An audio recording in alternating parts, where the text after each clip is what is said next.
horrible story today of an ex-Marine. He was back home with his family, heard somebody out at the door, and they were trying to break in, and he didn't know what it was. He put his family in a closet. He went out and had a gun and walked out. And the SWAT team came in, and he never shot, never took his safety off his gun. He was shot 32 times because they thought he might have drugs. He didn't have any drugs. I mean, what are we doing to ourselves? I mean, we have to understand what liberty is all about.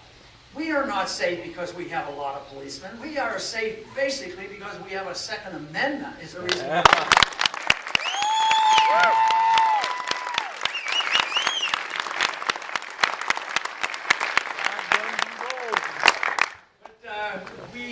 We aren't safe, at all. The government can't provide a policeman, in front of our house all the time.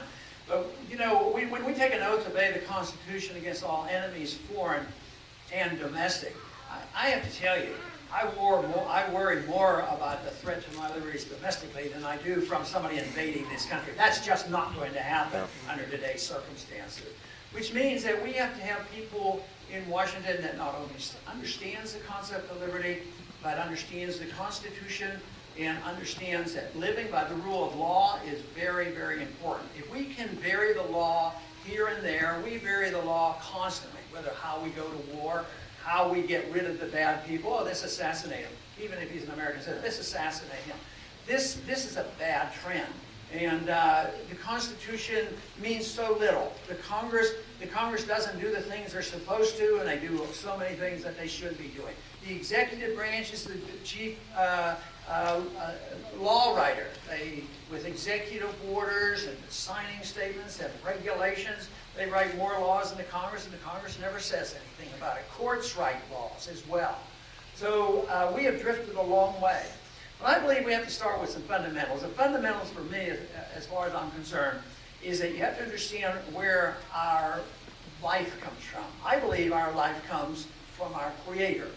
I believe that some people may call it a natural right, but it doesn't come from our government. But if we understand that that right comes in a natural way, that means you own your life and your body and you're responsible for it, and you can't pass that responsibility off to others.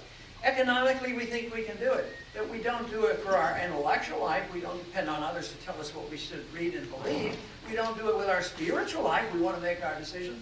Why shouldn't we demand our right to make our own decision about our own bodies and lives and how we spend our money and how we run our personal lives? That's what liberty is.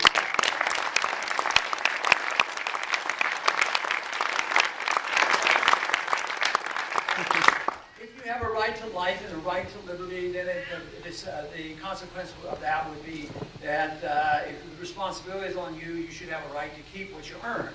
But unfortunately, there's an assumption by many conservatives, almost all liberals, that if your tax burden, let's say your tax burden is 30%, and I want to lower your tax burden to 20%, the liberals and some conservatives say, well, that's going to cost the government money. Well, now, why would it cost the government money if I want you to just keep more of what you earn? But this is the assumption that you don't own your life, you don't own the fruits of your labor, that the government does. And this to me is, it has to be reversed. We have to understand what right to life means and right to liberty. Because if we can't defend that, we really can't resolve this. You can't understand why you want to get the government shrunk in size, why we should be spending trillions and trillions of dollars, why we need honest money. And we have this erosion of this concept for so long. And with the erosion of our productivity and our society that we have, so now we're bankrupt, but the biggest bankruptcy is our firm understanding and determination to promote a free society. I am absolutely convinced that if we had a much freer society, as free as possible, we wouldn't have to worry about being taken care of. We wouldn't have to have somebody redistributing the wealth.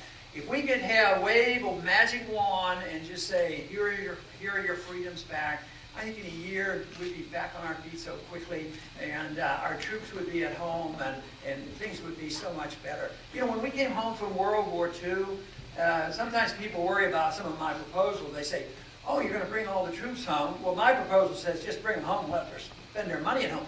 After World War II ended, 10 million came home.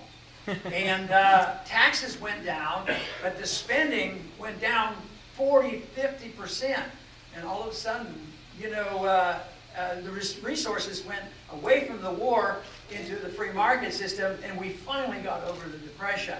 So we shouldn't be fearful of unleashing, freedom. The big problem is there's still a lot of fear. There will be a mixture. What I said exists in Greece. The mixture of those who want more and are frightened versus those of us who would like a lot less from our government, except the protection of our liberties. There will be some anger. My greatest fear is that we will have violence. And yet, at the same time, I'm very optimistic that we'll do much better than so many other countries, much better than the Soviet system. They collapsed for economic reasons. You know, the Soviets were so foolish. You remember that little story that climaxed in 89 and 90? They were in this war. It was called Afghanistan. They got bogged down. They went bankrupt. And here we are doing the same thing over again. So, but they had different traditions. We have better traditions.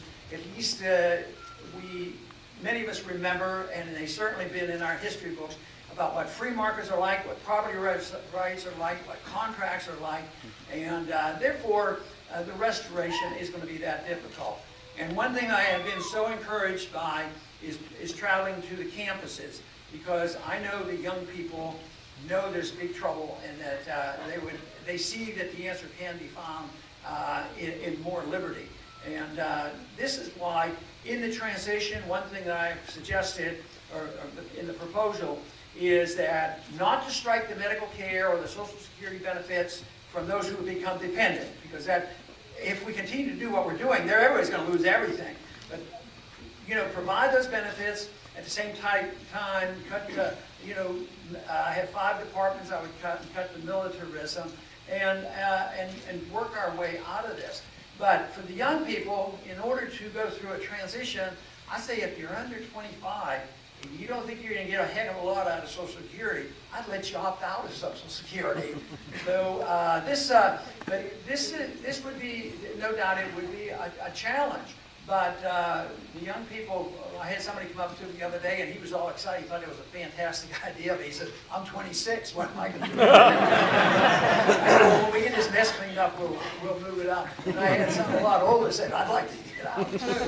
But the whole thing is, this shouldn't frighten the people that are receiving, because if we don't cut and massively cut, Social Security isn't keeping up already. They're getting a cost of living increase this year, nothing like the real cost of living, but they didn't get any for the last 2 years. So if they know somebody is willing to cut and preserve the currency and not destroy their standard of living by this inflation tax, I think will be well received. I am convinced that we can survive all this, and we can prosper us again if we do the right things. But the big question is, will the American people accept this? If I had my guess right now, we are moving rapidly in that direction. The sentiment that I'm receiving in the campaign has been fantastic. It's the difference of night and day from 4 years ago. But for me to say, I know by election day that the American people will support these views overwhelmingly, quite frankly, I don't know it. All I know is we have to continue this momentum.